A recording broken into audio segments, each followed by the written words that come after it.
আসসালামু আলাইকুম। আমি ডাক্তার তাহমিনা আক্তার। আমাদের কাছে প্রায়ই অ্যানিমিয়া সমস্যা নিয়ে রোগী আসে। তাই আমি অ্যানিমিয়া নিয়ে কিছু বলার চেষ্টা করব।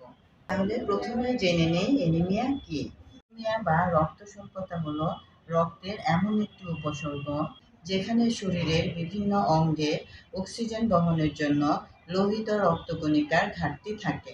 পুরুষের তুলনায় নারীদের অ্যানিমিয়া বেশি হতে দেখা যায়। সাধারণত নারী ও শিশুদের এই সমস্যা বেশি দেখা দেয়। আয়রনের ঘাটতিজনিত রক্তস্বল্পতার কারণে শিশুরা নানা স্নায়বিক ও আচরণগত জটিলতায় ভোগে। বিভিন্ন কারণে অ্যানিমিয়া হতে পারে।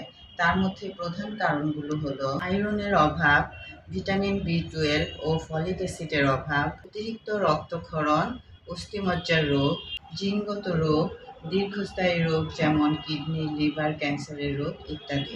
অ্যানিমিয়ার লক্ষণগুলোর মধ্যে প্রধান লক্ষণ হলো ক্লান্তিবোধ, দুর্বলতা, মাথা ঘোরা, শ্বাসকষ্ট, চামড়া ফ্যাকাশে হয়ে যাওয়া, শীত অনুভূত হওয়া।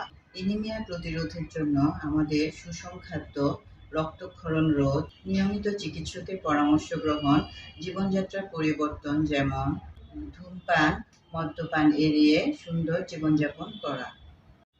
সবশেষে বলতে পারি যে যেহেতু অ্যানিমিয়া একটি গুরুতর সমস্যা, তাই উল্লিখিত কোনো লক্ষণ দেখা দিলে দেরি না করে অবশ্যই আমাদের একজন রেজিস্টার্ড ডাক্তারের পরামর্শ নিতে হবে। সাথে থাকার জন্য ধন্যবাদ।